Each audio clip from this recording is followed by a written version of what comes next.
You're listening to a Comics XF podcast. X-Men. Get it!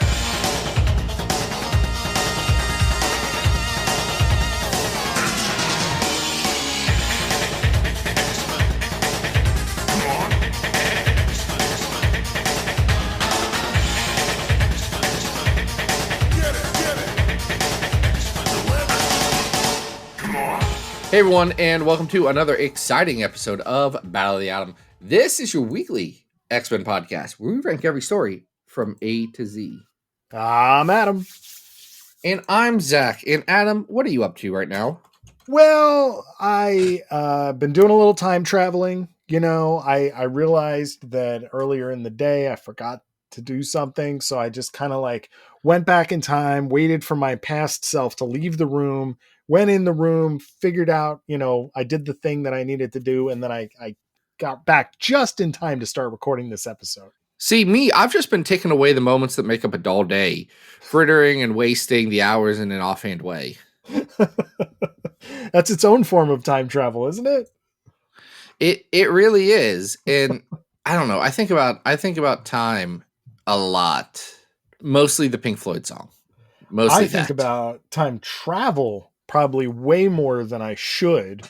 It's one of my Did I read a book about time travel recently? I'm trying to I don't think. know. I don't know. It's definitely one of my favorite movie genres, and I love it when I find a movie that I haven't seen in a while. The one I saw recently that I'd heard about for many years is the French film Time Crimes, which I finally watched, and that was a good time. There were some good time crimes happening in that movie.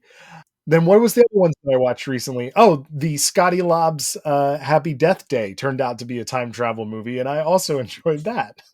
I have heard that Scott Lobdell absolutely did a pass on that script and got a credit. Hey, he is listed as the screenwriter. Writer. However, the sequel, which is even more time travel-y, is just by the director. So I'm looking. I read a book, Jonathan Abernathy, You Are Kind, that doesn't directly involve time travel, but has some interesting things in it that might be time travel adjacent. Yeah. Let's see. None of these had time travel. Is the last time travel book I read Flux? It might be. I mean, you read it came up last year. In your defense, you read a lot of books, so that's. I read more than. I read more than 2 books. That's what I do in my time nowadays. Is I read books. Yeah, and good way to spend also your I read time. comic books. I read comic books actually. A lot of the comic books, they're a lot faster. Yeah, Flux is the last time travel book I read. That's fine. It was a fine book. Honestly, the problem is they advertise it as a time travel book, and the book works better if you don't know it's a time travel book. So this week we are talking about time travel, specifically because we have a request to talk about stories about a pretty important character, but also a character that's so powerful you can't use her that often, and that is Tempest, Eva Bell. Not to be confused with Tempest or Tempo. See, I get confused because Tempest is the code name that Angel Salvador used when she was on the bad version, the worst version of the New Warriors. Right. And Angel is already confusing because we have a Angel on the X-Men already. Jeez. Too many names. This was a request, wasn't it, Zach? It was. This was a request from Patreon supporter Isaac Jackson. If you want to be like Isaac, you can go to patreon.com/Battle of the Atom. Reach deep down into your hearts and pocketbooks and toss a couple of coins right into our coffers. So the request is The Secret Life of Eva Bell, which is stretched over 2 annuals, the only annuals that exist for the Bendis run of Uncanny and All New X-Men. Because the rest of the stuff were called specials during that time. Right. And Bendis did not write them. That is the more precise reason, right?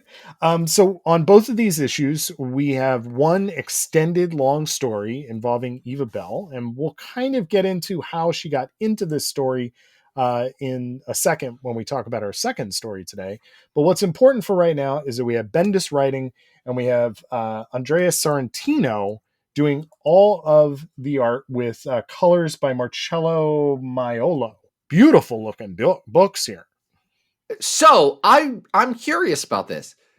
In general, are you an Andrea Sorrentino fan? I like Sorrentino. It depends on what it is that he's working on, but I find his work to be really interesting and just I appreciate the fact that for folks who haven't seen it, especially when it's done in black and white, it's very high contrast. He often tries to get a look of photorealism. It almost looks as if it's a washed out photocopy of a photo. And that's kind of the look. Here, the colors really boost what it is that he's doing. People are probably most familiar with his work, if they're Marvel fans, from Old Man Logan, that he did with Bendis. There is a guy on Twitter, literally today, I have found this out when I Googled Andrea Sorrentino, who is accusing Sorrentino of using AI art in the latest issue of Batman. And on one hand, maybe I haven't read that. On the other hand, sometimes Andrea Sorrentino art does kind of look like that. So I don't know. It's very interesting because when you actually see him, I've seen videos of his process and of his drawing. It's pretty miraculous because it does look like it's heavily reliant on photo reference sometimes. I was struck in reading this how much character he gives to Eva Bell and her facial expressions and the emotion that's going on. It's a lot different than just the grim-faced Wolverine that we saw in Old Man Logan. So do you want to just give a general overall pitch of what The Secret Life of Eva Bell is about, Zach? Yeah, so here's the thing about The Secret Life of Eva Bell. At one point, Eva Bell gets lost in time. Eva Bell's the Australian time travel mutant. She's in the 5. You probably know about her from the 5 now. Yes. Thankfully, Jonathan Hickman decided to rescue all of our favorite Bendis characters and make them the most important mutants. Love that for us. Did I tell you on the podcast yesterday or last week that I was rereading House of X? Yes, chronologically. Yes. Yeah, I finished that up. Still good. I bet. Does lose a huge amount of the narrative heft when it's chronological, but still pretty good. Oh boy. I don't know. Maybe I'll still do it. It's worth doing because you're like, oh, that's neat. But at a certain point, you realize that the actual story in House of X, the superhero story, is pretty bare bones and only worked because it had the juxtaposition of powers to go with it. Yep. That's why But it still works. It is way better than it still works, and it's way better than anything anyone's doing with Orcus after. So, woof. All right. So you were saying about Tempest and this story. She gets lost in time. She has to start going back in time to different places. She first ends up in the world of the novel War of the Worlds. It does seem to be that she encounters the what are they? The Martian Masters? Is that who these are? Yeah. I mean, yeah, it's the Marvel Kill Raven stuff, which is their sequel to War of the Worlds, which is so bizarre. They were doing a lot of weird Kill Raven stuff. Like they were building up to a big Kill Raven event that never happened. And I don't know what's going on with that. I do love that this just gives Sorrentino an excuse to draw octopuses with ray guns, which is a lot of fun. Where else does she get lost, Zach? Well, then she gets lost in the Old West, where she meets... Does she meet, what, Two Gun Kid? I believe it's the Rawhide Kid. Rawhide Kid. Who realizes that Tempest is only able to time jump when she feels like her life is being threatened. So he does exactly that, and she time jumps. Yeah, and he's like, go on, partner. Does he actually say pard, or was that a different comic with cowboys I read? He says, you're welcome, Miss Bell. Happy travels. Anyway, then she ends up in 2099, and I've got to be so clear on this one. Which 2099? A new, different one than we've ever seen before, because it's a weird 2099 team, because it's Desert Ghost, Serpentina, the Still lady alive. who died immediately. Yes. It is Metalhead, Skullfire, Mean Streak, that makes sense, and Sham, a character that I'm sure you remember, Adam, right? From the Sham Theater of Pain? Yeah, Sham isn't part of the original lineup though. No, but she's from that time that we read about with the Theater of Pain. Yeah, it is definitely a weird lineup, and it's very clear that like we're in 2099, but it's not the right 2099. It's weird that Sham's there, and this character I do not believe has any lines, and I'm just being myself on this. It's weird because if she's there, then it posits that she's there intentionally because either Andrea Sorrentino or Brian Michael Bendis like knows Right. the deep magic of X-Men 2099, but then did choose to make it insane in this and like make me confused personally. Well, I mean, we're immediately going from there. We're still in 2099 and we're encountering Sorcerer Supreme Magic, whose assistant is a young Nightcrawler who's not Nightcrawler, but is still named Wagner. Yep. And Tempos essentially stays there. There's a page flip and it's 7 years later. It is I'm sorry, Adam. I'm getting distracted with the did Andrea Sorrentino do AI art or does he just look like that? Because I've seen Andrea Sorrentino art and I'm not saying that he wouldn't, but also sometimes his art does just look like that. I don't know. They said one of the guys has weird hands and it looks like it was traced probably. And I said, yeah, man, I don't know if you've seen Andrea Sorrentino art before. Yeah. It may just I'm not saying he couldn't. It's just very funny to me. So there's a page flip. It's 7 years later, and Tempest has not only gotten married. Wait, did you mention who the Sorcerer Supreme was? Yeah, it's magic. But it's not just magic. Any magic. This magic does claim to be the same magic that knew Tempest from the past. So that's how time travel works. This is a branching timeline that does still connect with the 616. So, but Tempest has gotten married. There's this kind of abyss-looking dude, right? He's got no nose, and they have a son. Okay. Also, right? that is just sometimes what Andrea Sorrentino people look like. I get it. He does kind of just draw people like that sometimes. Now, I do have a question for you though, because immediately after this, it's mentioned by Ileana that Beast must serve trial. That is something that Tempest has to go back after she's killed by a god. Well, this is my question to you. I was looking again at this drawing of this god who is blue and is kind of furry. I am curious, is that Beast? I mean, he has 4 arms. He does have sort of like a Shiva-like quality, not But that god is not Beast unless Beast is Kali. Like from, I guess, Hinduism is probably the right thing that I should say is the first description of Kali, but more relevant to us and our listeners, like Kali from the bad Indiana Jones. I said the bad Indiana Jones movie, and then they kept making more bad Indiana Jones movies. The second Indiana Jones movie. Like when they're just hear me out. Just look at this drawing. That could be Beast. I'm not saying you're wrong because it is a dude. It's obvious, or it's a masculine form, but it's also very much Kali, like wearing a necklace of heads. It's blue. It has 4 arms. Out there. That's a Kali. Yeah. The problem. I was just saying it's a very Indian design. I don't think absolutely. You're wrong in what they were trying to go with. It does raise a lot of questions on why they would make it very much Beast, but he's Kali, the Hindu goddess. I don't know. I'm just very curious what the script may have called for in that particular scenario. Was it like Beast God and then Sorrentino took it that way, or was it Kali? And anyway. This is an unfortunate attack that does kill Magic the Sorcerer Supreme and knocks Tempest back into 1 million BC. Is that what this is? That's Dinosaur what they say. Times.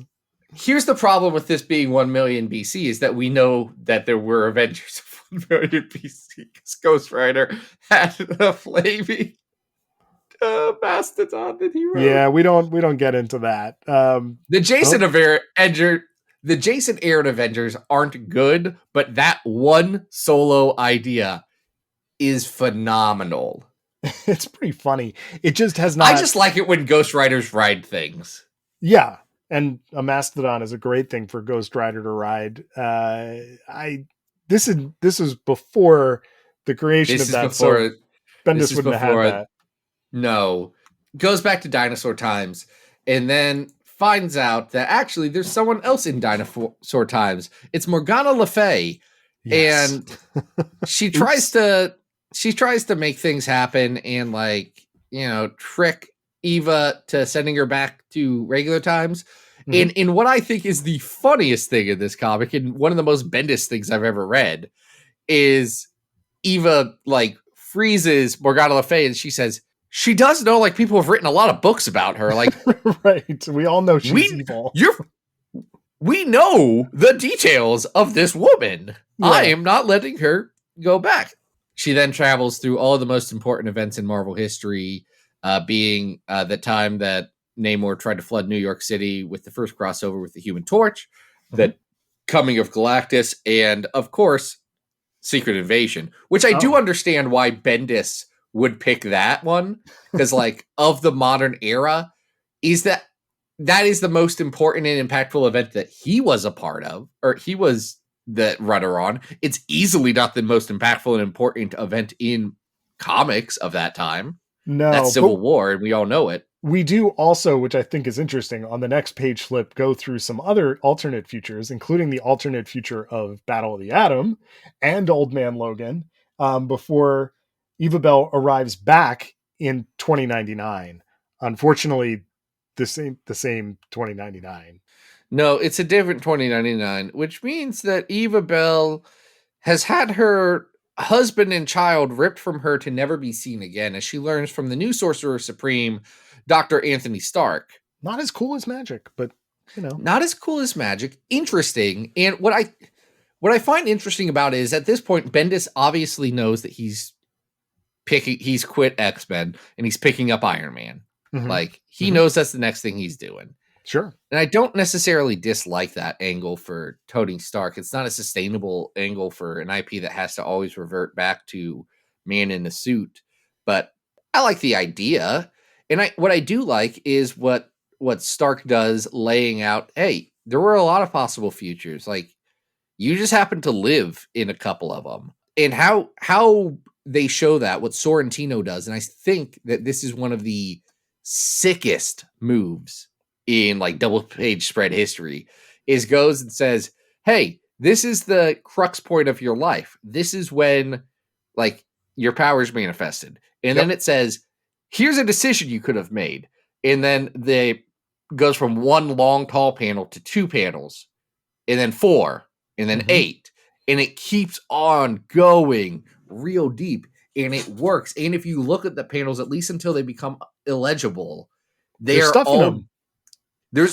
all different, branching but related times. There is a logical progression of storytelling no matter what path you take, and that's really fascinating to me. Sorrentino ate on that page. Oh, am I allowed to say that? Am I allowed to say that people ate? You can say that. That's become popularized enough. I think you can get away with it.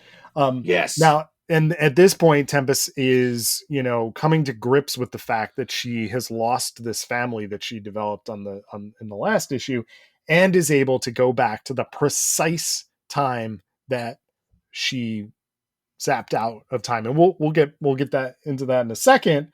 But clearly, her Uncanny X-Men teammates are very concerned about her. So this sort of fills in the gap. One of the things that we didn't mention, which I do think is interesting, is that what Bendis is doing here is a version of the Illyana story, right? Yes. That's exactly what we're doing. Right? And there's this great moment between Eva and Illyana in the first issue that does say, Illyana is acknowledging, yes, something like this actually happened to me. because Eva's like going to come back from this experience. She, again, we will talk about this scene in a second, but is coming back visibly aged. And, even the cuckoos know what has happened to her, and she's asking them not to say. So before we get too far into that angle of the story, I remember very much enjoying this when it came out, and I thought it held up on reread. I really like the artwork, and I love this character. So this was great to revisit. I love this character. I think the story mostly works, but if someone made an argument to me that this is a little flat as an overall story, I would hear them out on that argument, because it does one thing, and that is, hey, Eva Bell had a bad thing happen to her, and that's kind of about it. And I don't know how well that works overall. Like, her losing her family is annoying to me. Like, it's like, hey, we set this up, tragedy.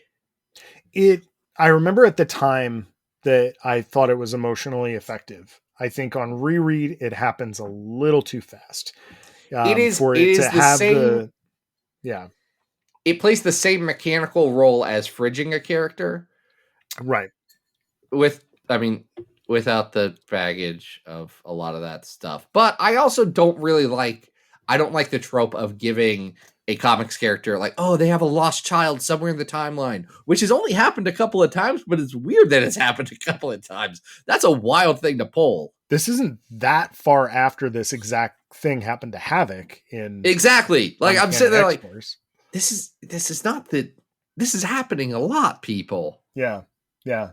So I think it's interesting. It adds some more texture to this character, but I just enjoyed it. I thought it was still good. I agree that I enjoy it. Yeah. Yeah. I think enjoy is the right word. I don't love it in the way that I think I could have, but we got to rank this. And Adam, you know what we've got? We've got a big old list with how many stories on it now? 885 stories on the road to 900. We are ranking all of the X-Men stories that have ever existed from best to worst. And I'll tell you, worst is winning. If you look at our list and someone said, man, yeah, X-Men's bad, I would say, well, on average, it's hard to argue. Yeah. The number one story is The House of X Powers of 10. Number 100 is Wolverine, The Jungle Adventure. Number 300 is Phoenix Resurrection, The Return of Jean Grey. Number 500 is Marvel Team Up 89. Do not ask me who Spider-Man teamed up with in that one. I don't remember. Number 700 is Captain Britain in Capping Cap versus the Red Skull.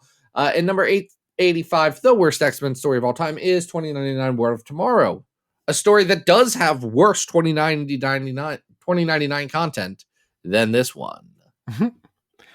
I'm partial to this story. I'm partial to it. That this is probably better than our 300 Phoenix Resurrection, The Return of Jean Grey. I think this but this is better than 300. I think this is a 200 story. Now at 216 right now? It's in the 200s. 200s, you're probably right. Because this is 216 is Battle of the Atom. I don't think it's as good as Battle of the Atom. Are you sure we haven't just not reread Battle of the Atom in a spell? I mean, it's very possible.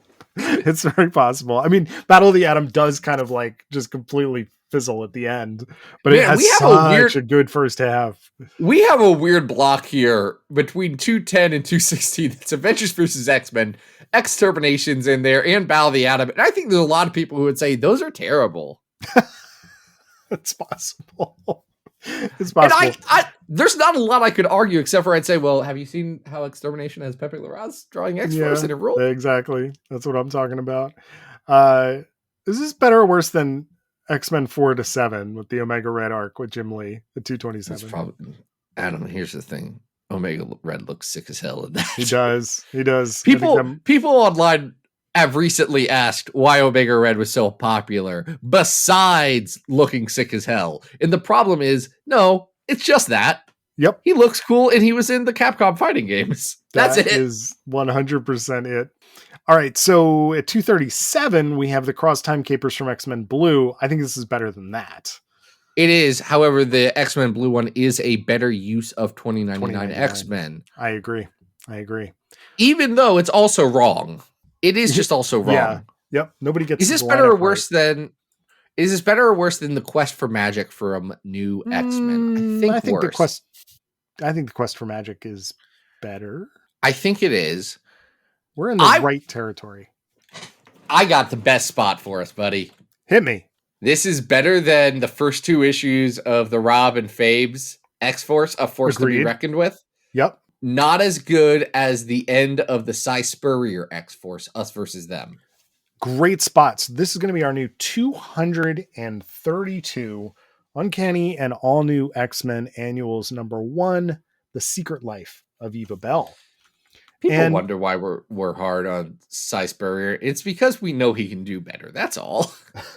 We have a lot of it on here. Yeah. What do we got? What's next, Adam? All right, so we've been talking a lot about this moment that Eva Bell was lost in time, and this is that story. So this is Uncanny X-Men Volume 3, numbers 17 to 18. 17 is the issue where midway through it, Eva just sort of pops out of existence for a little bit. But this is part of a training exercise that Cyclops has devised in a very specific location. What is this location, Zach? It's Tabula Rasa, baby. That is right, in Montana. Of all places. You know, it's when Apocalypse's real air genocide blew up the world in a place in Montana, and it became Tabula Rasa, which was a super evolved place. That look, a handful of people really did try and make happen. Kieran Gillen tried, Bendis tried, everyone's tried. Because what Tabula Rasa allows you to do is draw weird stuff. Oh, and Chris Bachalo is up for the challenge here. Can I tell you how on fire our guy is on this issue?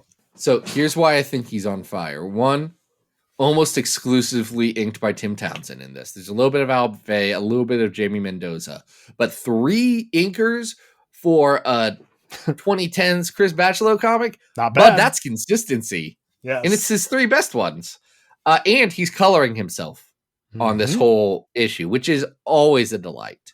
It's great because one of the things that Chris is doing here, there's a couple of Chris things that we're going to talk about over the course of these next 2 stories. But one of the things that he's doing here is something that we saw him do in Battle of the Atom. And it's this great staging thing that he does in this era, where he always puts one of the characters at the forefront of the panel and has them either looking over their shoulder or turning towards them. And the rest of the cast is in the background where they are talking to each other. And because Chris is coloring himself, there's this amazing orange and purple color palette to this issue that is absolutely gorgeous and really showcases the light of where it is that they are and who's in the light and who's in the shadow as they're being attacked by all manner of creatures that Chris just decided he wanted to draw that day. Including S.H.I.E.L.D. Sure. They show up, and essentially this whole thing was a training exercise test to see how the new X-Men would manage this. And the X-Men, by the way, it's Tempest, it's Goldballs, it's Morph, Benjamin D's Triage, and Hijack. Of course, the 3-in-1's there. Yes. I like the Cuckoos in this era because here's why the Cuckoos work really well in this era. They are hand-built to manage Bendis talk really well. It's great. Like, and make it easily work because they're already a little bit sassy and they're already all supposed to kind of sound a little too much like each other for their own good.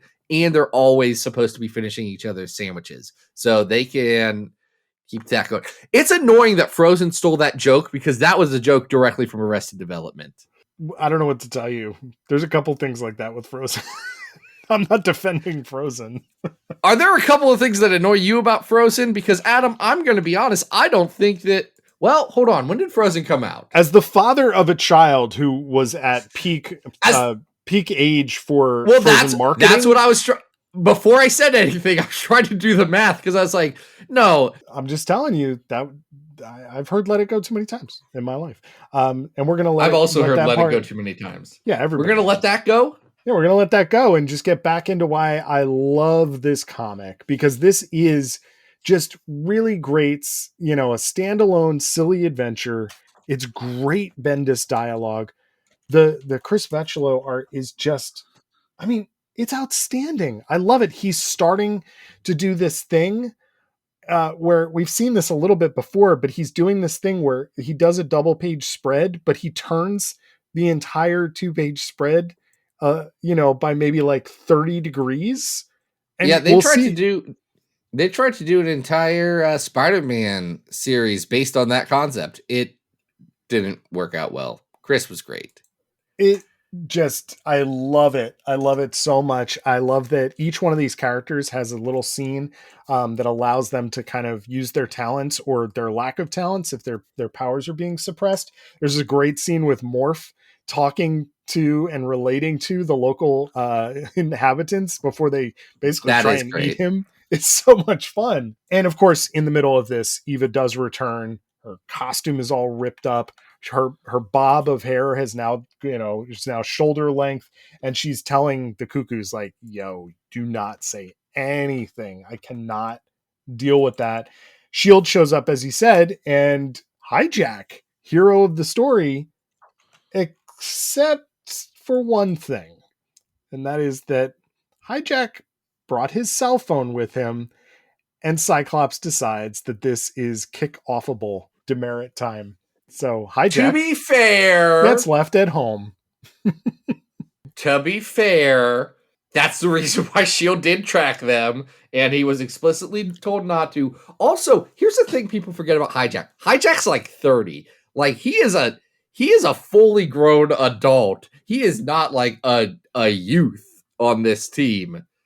Yeah, In fact, they should have leaned into it more. That Hijack's like, man, it's like we're the same age. Why am I hanging out with the teenagers again? yeah, This is weird for me too. it's tough because you with the sliding timeline, it's kind of difficult to tell just how old Hijack is, but you know that he's not a teen, and maybe he's like slightly younger than Cyclops and Emma.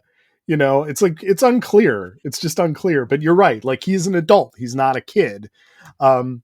So after this beautiful Chris Bachalo issue, we are given Uncanny 18, which is a pretty big departure art-wise. It's by Marco Rudy and color art by Val Staples.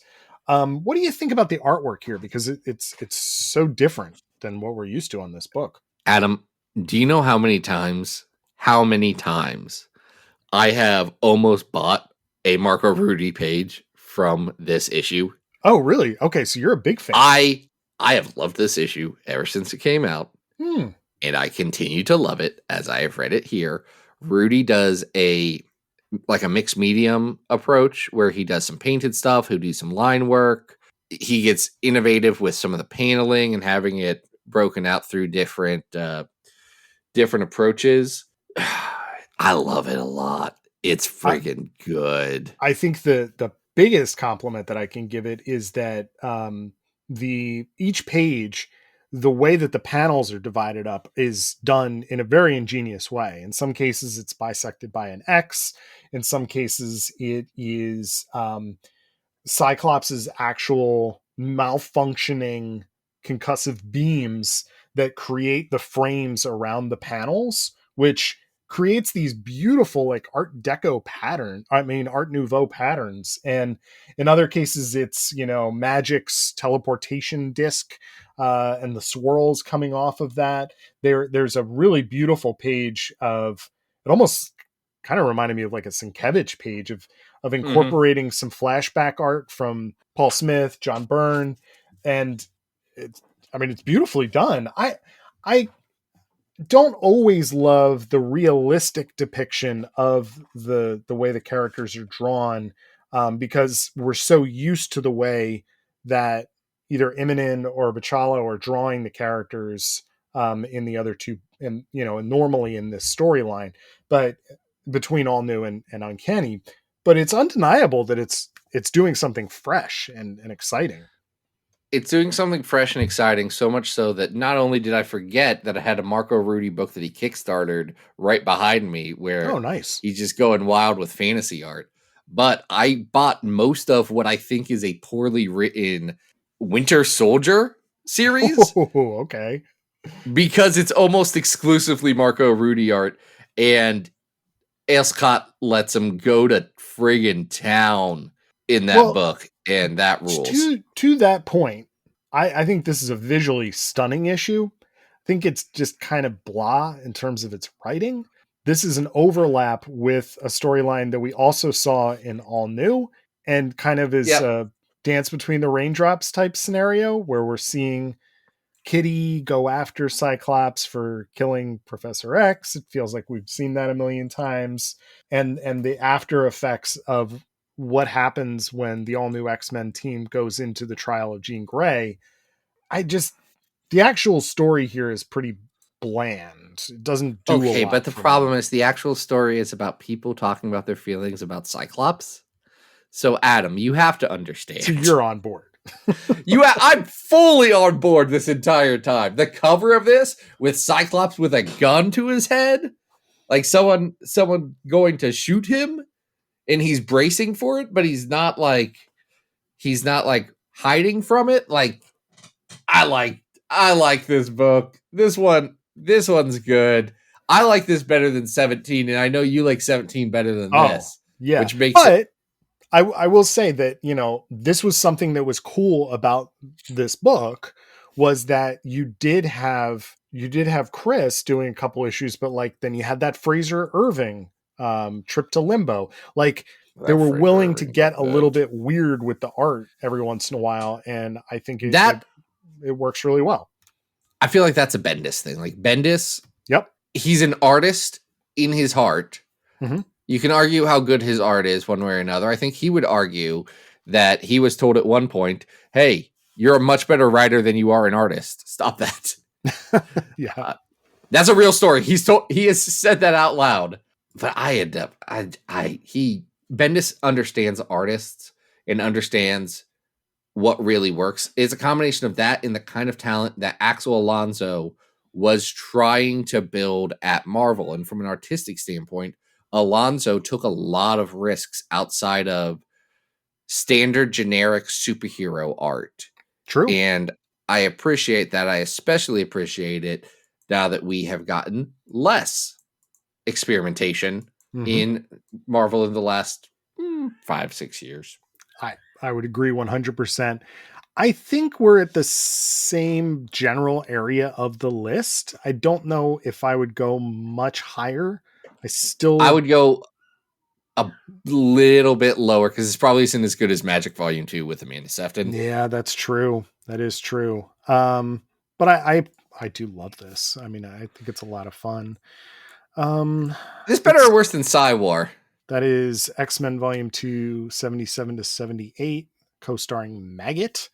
I like this better. So maybe this can be our new tier 37? Yeah, let's put it between Magic and Psy-War. All right, man, that's a good spot. We're so good at finding the right spot right away. Yeah. I had the same thought when I was reading this next arc and that I had when I was reading these two issues. I really just miss this era. I loved this so much.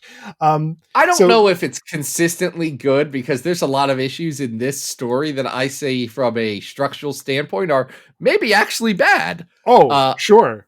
I want to get into that actually, because what is this third story we're talking about today, Zach? This is the Uncanny X-Men versus S.H.I.E.L.D.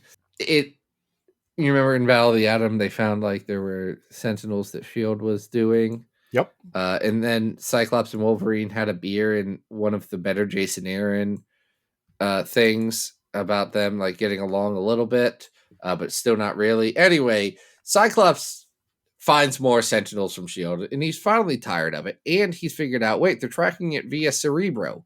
Well, like, who knows how Cerebro works? And they're like, there's like 5 people. These people are dead. This Magneto's on our side, so probably not him. Beast does not like me right now. Must be Beast. Let's go see what Beast is up to. Yes. Go to the lawn of the expansion of the Jean Grey School. Yes. S.H.I.E.L.D. then also goes to the lawn of the Jean Grey School, and then the Sentinels attack, and the X-Men have to deal with that. And we get where at the time seemed like simultaneously the culmination of almost all of the plot lines that had been going since the beginning of this particular series, right? Because not only are we getting the confrontation between S.H.I.E.L.D. and the Uncanny team, but we are also getting why is Cyclops and everybody else's powers all wacky, right? We're getting the solution to that. Yep. And parallel to all of this, we are getting the backstory on what actually happened to Dazzler. We know that Dazzler is Mystique. And all of Mystique's and Sabretooth's machinations on Madripoor, which I'd say that storyline. Actually, here's the problem I have, Adam. It does all the storylines are culminating. Yes. Maybe one of them is culminated in a satisfactory way.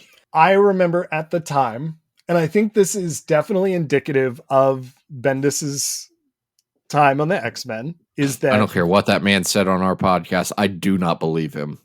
I do not believe that he was like, well, I just think it was my time. I think he's a consummate friggin' professional. I think so too. Yes.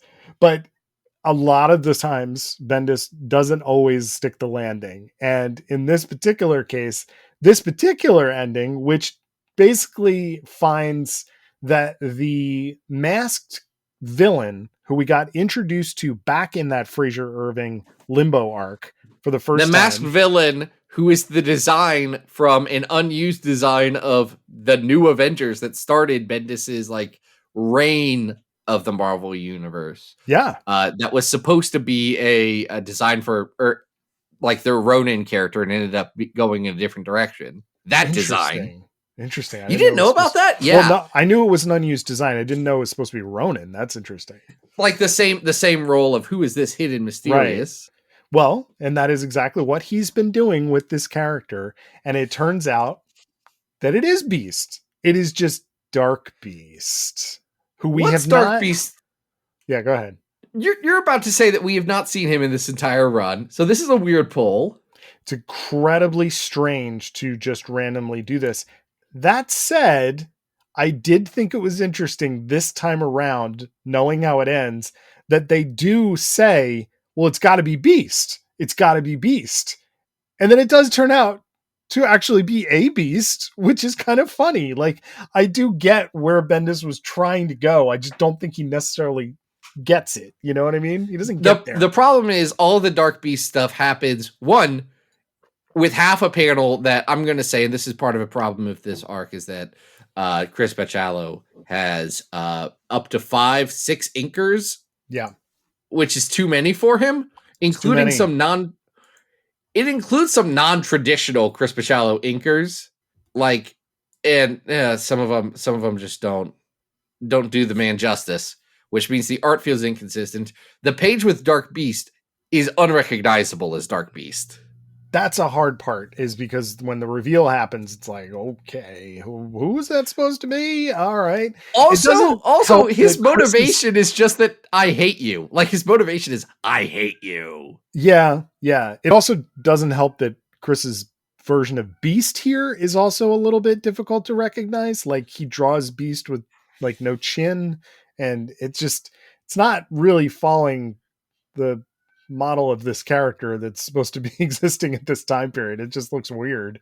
Now, since this is a Tempest episode, just be aware, folks, that we've already covered the other major Tempest story, which is the Last Will and Testament of Charles Xavier, which happens right after this.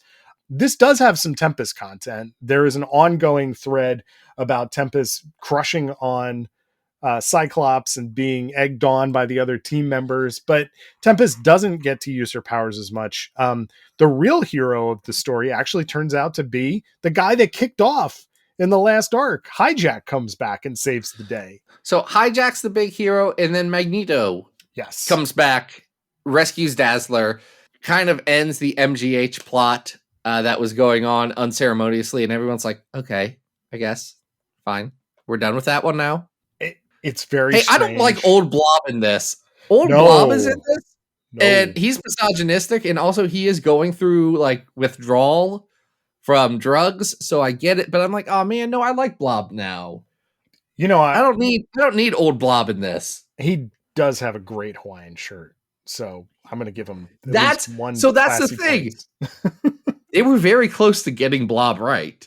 They almost had him. It was add pathos from Leah Williams, keep him in that Hawaiian shirt.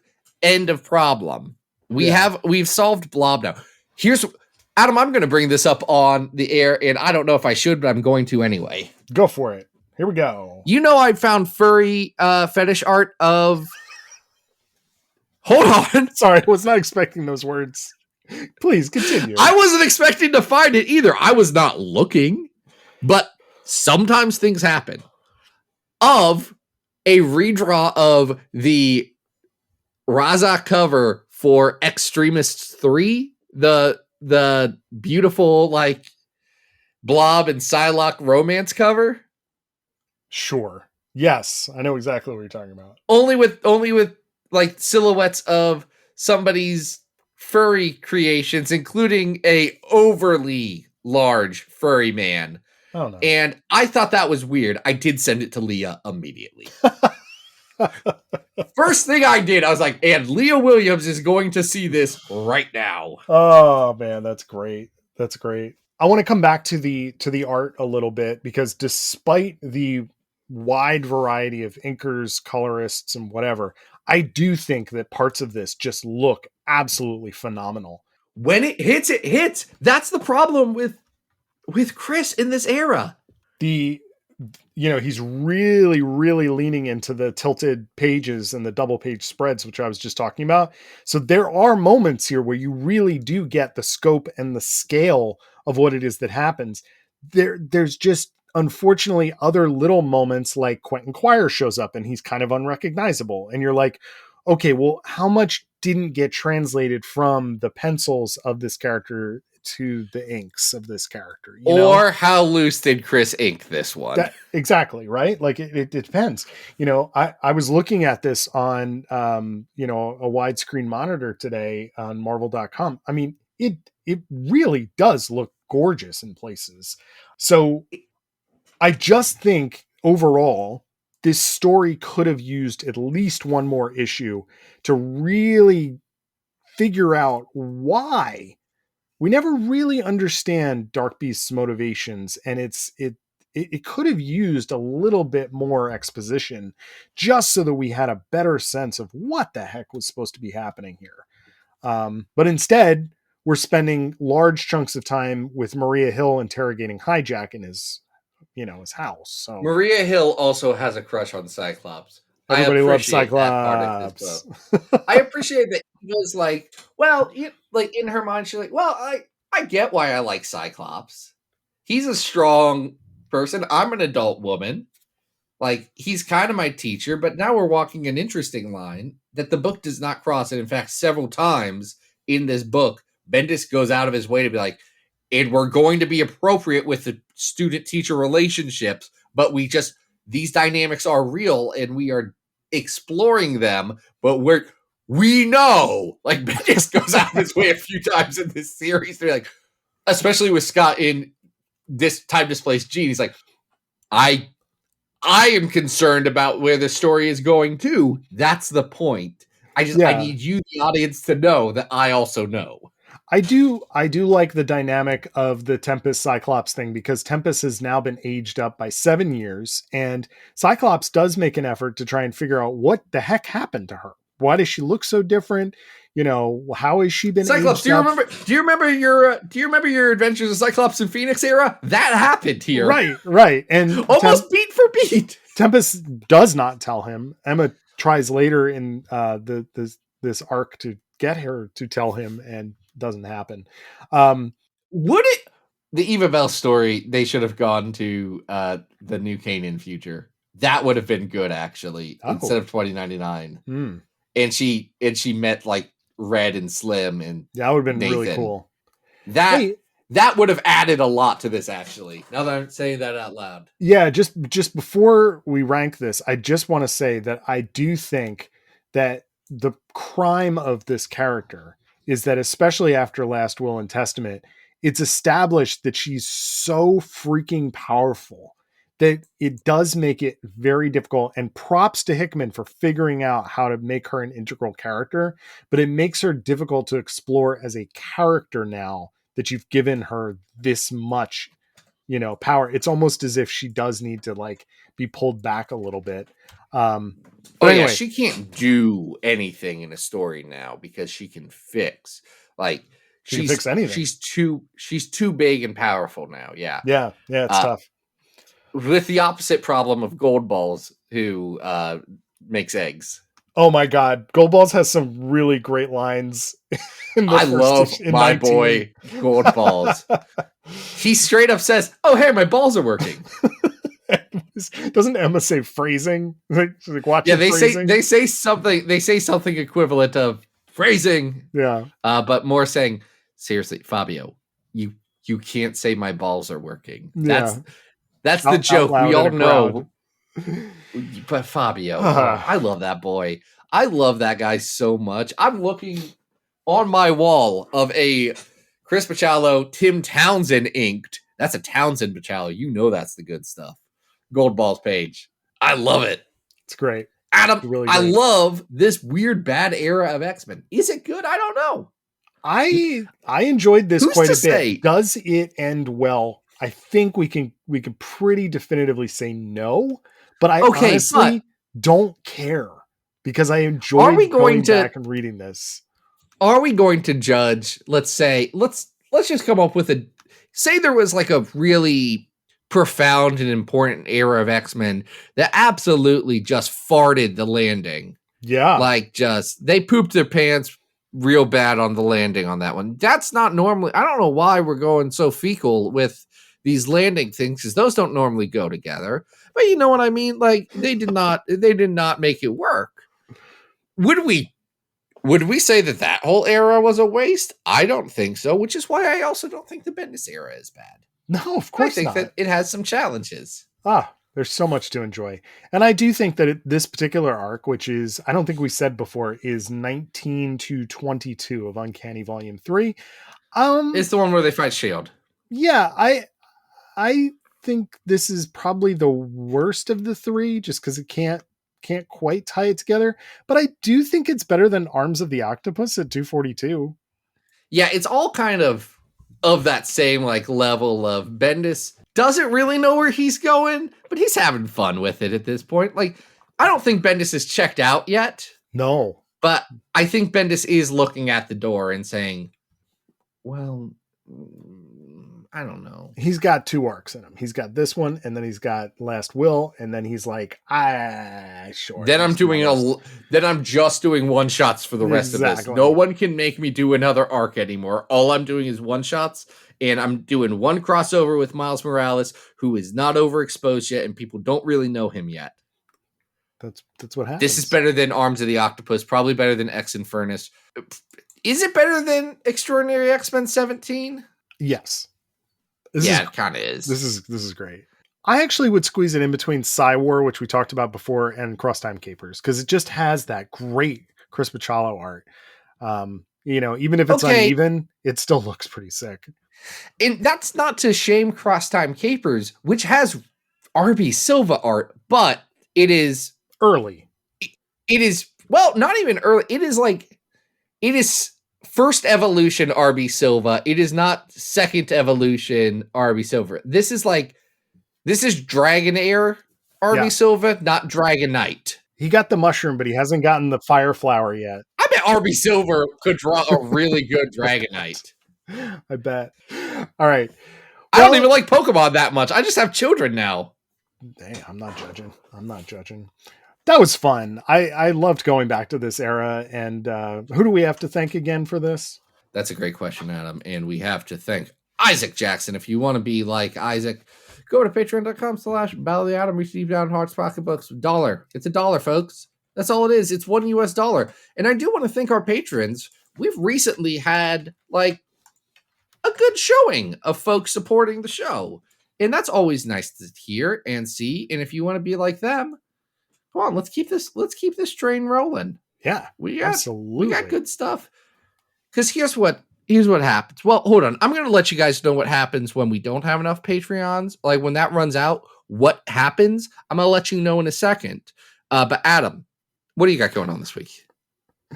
Let's see. So by the time this comes out, I believe I did an editorial for Comics XF, which is back up and running thanks to our editor-in-chief, Dan Grote, who tirelessly he's the helped beautiful get man this. at the start of the podcast. Yes, and thank Dan for getting that back up. But I did an editorial on why we really do need to stop endlessly using Jim Lee's artwork from 1991 and 1992 on every possible piece of merchandise.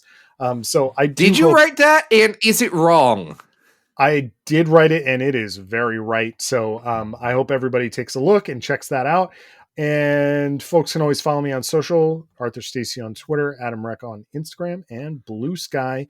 And Zach, you were about to say something about when we run out of patrons, which will hopefully never happen. And then tell us what we're doing next week. Never happen. What happens is then me and Adam get left to our own devices, which actually didn't happen last week. Someone just didn't shoot us what their Patreon request is, and we already planned everything else out, but they never got back to us. So we had a week where we got left to our own devices, and do you know what we're doing? I am so excited to go to the Amazon and study spiders, Zach. We're doing a Madam Web episode, folks, and I promise you, this is a X-Men episode. It is that is tied into the failed movie Madam Web, because her web does connect us all. This has been Battle of the Atom. We hope you survived the experience. Get it!